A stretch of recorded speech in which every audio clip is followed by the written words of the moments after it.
New week, new thoughts. What is in your heart? In my heart this week is all about comparison.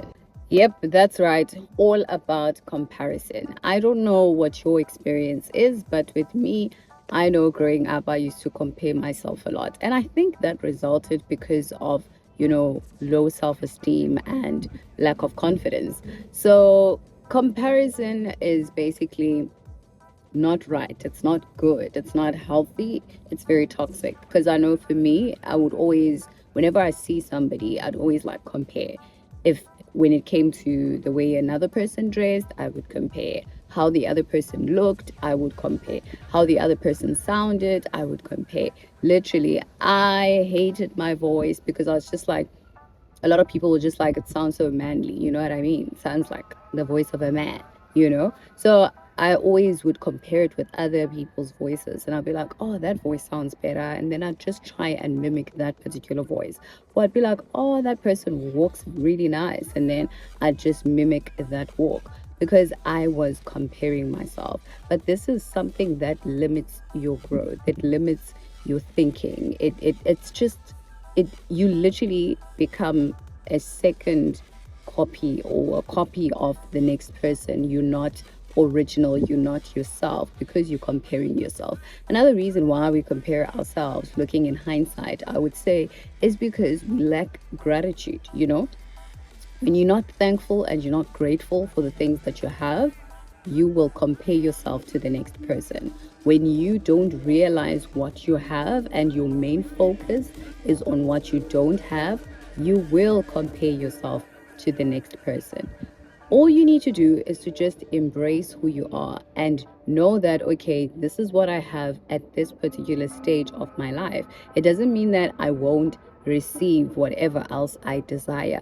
But at this point in my life, this is what I have.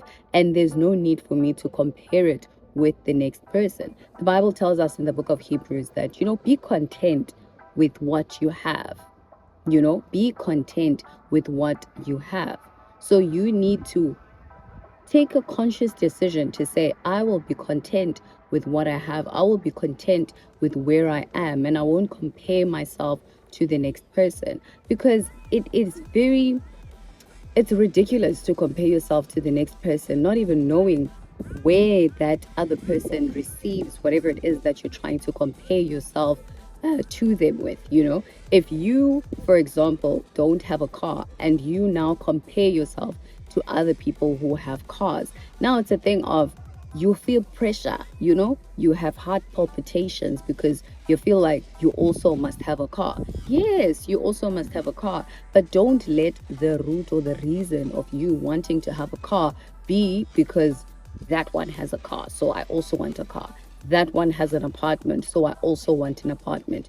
Don't do that. Never allow your heart to get to that point where you envy the next person. Yes, so don't compare yourself. Literally be you and enjoy that season of your life. Live it to the fullest. Gain whatever lessons you need to gain in that particular season of your life. Don't be out here pressurizing yourself by comparing yourself to the next person, right? If it is your first year in varsity and other students, other age mates have their cars and you don't feel bad, don't feel little, don't feel inadequate because others have this and you don't.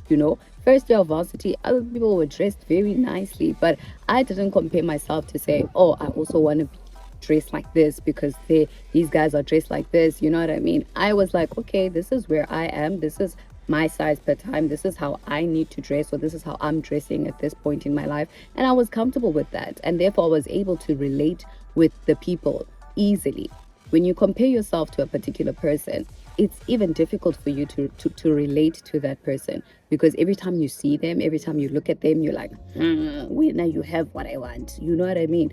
And that's really not good. So if you're somebody that compares themselves a lot to others, pray about it. Ask God to help you to just, fix your heart so that you don't compare yourself to the next person. There's nothing wrong with admiring a person and looking up to that particular person, but there's everything wrong when you begin to compare yourself to that person and want what that person has. And, you just like in a bad way, in a very toxic way. So don't compare yourself. Look up to people, admire people, desire certain things, but don't compare yourself, okay? Because one person can have a car, but you don't know how they got that car. You'll compare yourself and say, oh, I also want a car. Then you're going to go and get a car. And then every single month you need to pay installment, but you are sweating every single time you need to pay for these installments. The person that you're comparing yourself to, they didn't even buy the car, The car was a gift from somebody. But because you comparing yourself, when you go and sweat and waste money and use your money, whereas that person didn't even use their money, they were just given the car as a gift. Do you understand what comparing yourself can do? You can literally throw yourself in the deep, not knowing that that person that you're comparing yourself to, they never threw themselves in the deep. So stop comparing yourself, all right? If it's something that you used to do, but you no longer do it, praise God. And if you're still doing it, pray to God to help you. And yeah, man, just appreciate people and appreciate yourself, love yourself, be comfortable with who you are, with where you are. And don't focus so much on what you don't have, but focus more on what you do have and what you can do with what you have. Okay? That is what is in my heart for this week. Don't forget to like, to comment, to share, and to subscribe. What do you think about comparison? Have you compared yourself? How did you overcome it? Let me know down in the comment section below. Other than that, I will see you in the next episode of What's in Your Heart. Love you, bye.